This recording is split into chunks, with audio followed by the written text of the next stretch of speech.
Creativity is not novel, it is meaningful.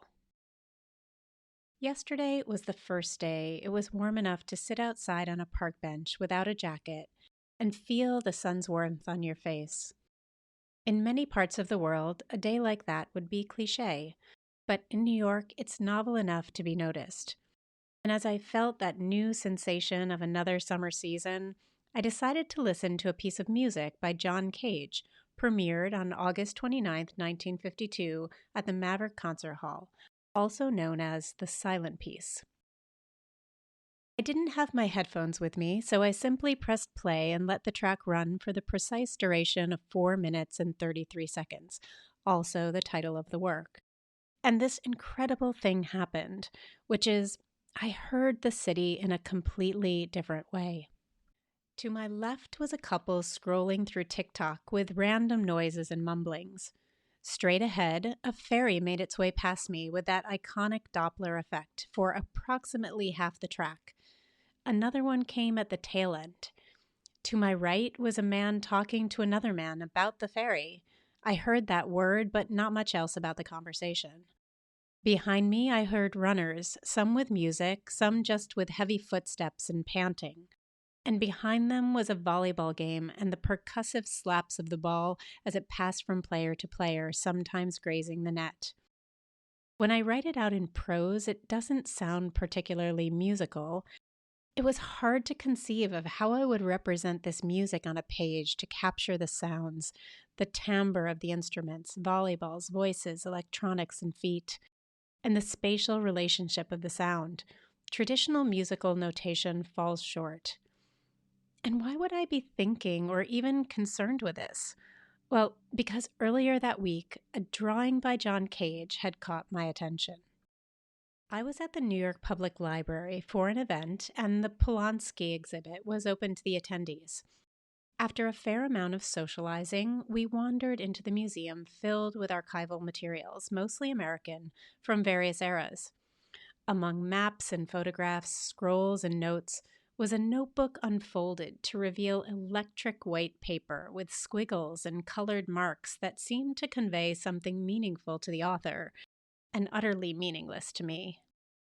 But what surprised me was that this was not a sketchbook by Kandinsky or Klee, Miro or Mondrian. It was a musician trying to capture the kind of music I had just heard, sounds and their characteristics beyond notes and pitches, the three dimensions of sound. The piece he was writing was completed in 1958 and called Aria. The black squares were non musical sounds. The colors indicated different styles of singing. Each page represented 30 seconds of music. Cage's notations were his prompt. The performer was left to interpret these symbols and create the work. With 4 minutes and 33 seconds, the context of where the work is played matters. Whether in a concert hall with a pianist sitting silently at the piano counting the score, or me sitting on a park bench at 4 p.m. on a Monday afternoon, this infinite variation means every play will be different, and even the same two people sitting side by side will hear different songs depending on where they pay attention.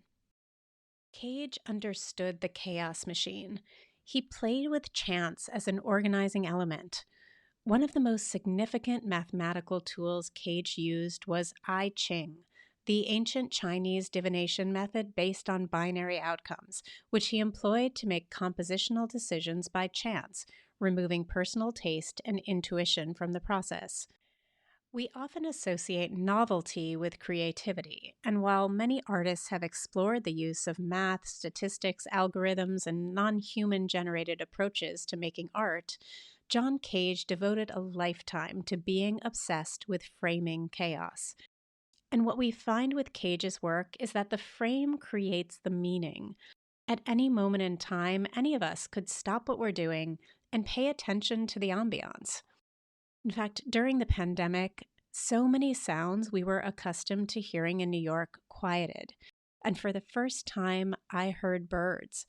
The same birds that were there every day, but I'd never noticed amidst the noise. But sitting down and pressing play on a song, it changed the way I heard things.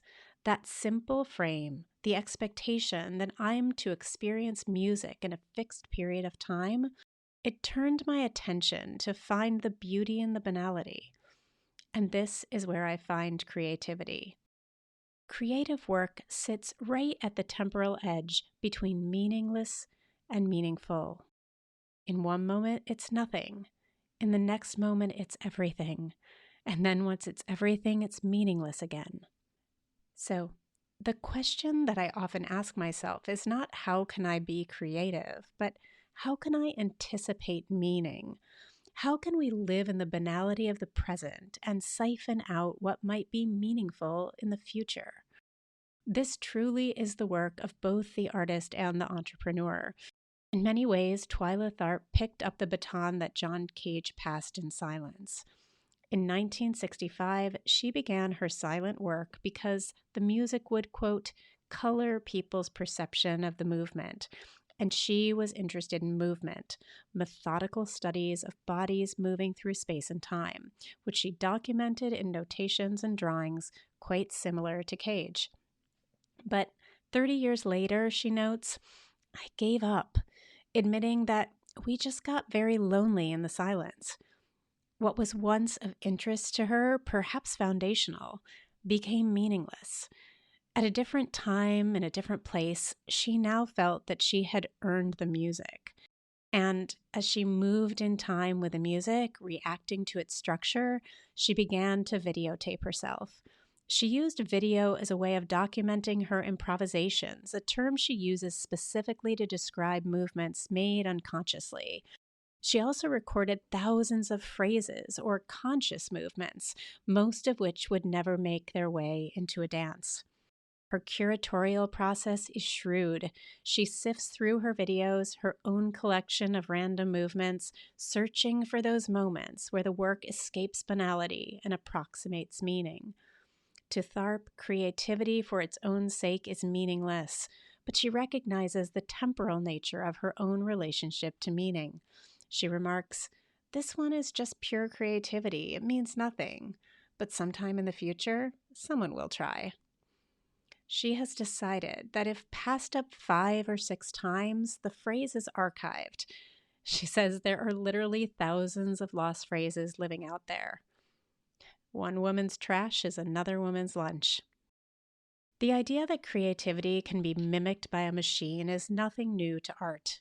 John Cage tried it with I Ching, and Tharp tried it by training her own model, using her body and a video recorder to generate a vast data set of possible movements. But what sets their work apart is the human act, the act for Cage of framing precisely 4 minutes and 33 seconds of silence, and for Tharp of recording videos of herself hours before giving birth, her delirious body forming the inspiration for the drunken character in 8 Jelly Rolls. Both Cage and Tharp were obsessed with codifying their craft in the form of visual representation, a system of not only recording their own processes, but also of communicating with performers and future generations. Tharp wittingly notes that dance is the only art form without an artifact. Makes it hard to make a living. Generative AI, it feeds on artifacts, and the big question many are asking is if it can truly be creative.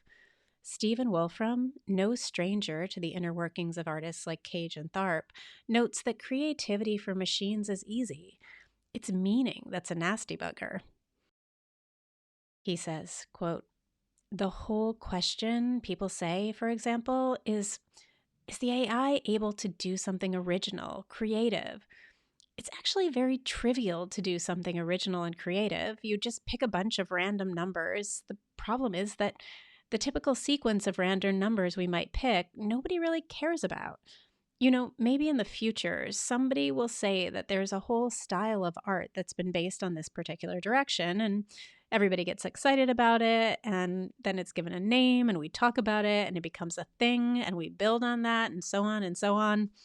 So here we are, a musician, a dancer, and a computational scientist, all in agreement that the human factor is not creativity, but rather meaning. Now, that is not novel. It's pretty interesting. It just might be meaningful. I'm Lori Mazer, and I teach AI with a human touch. I'm reinventing how we educate, strategize, and build the future, one article at a time.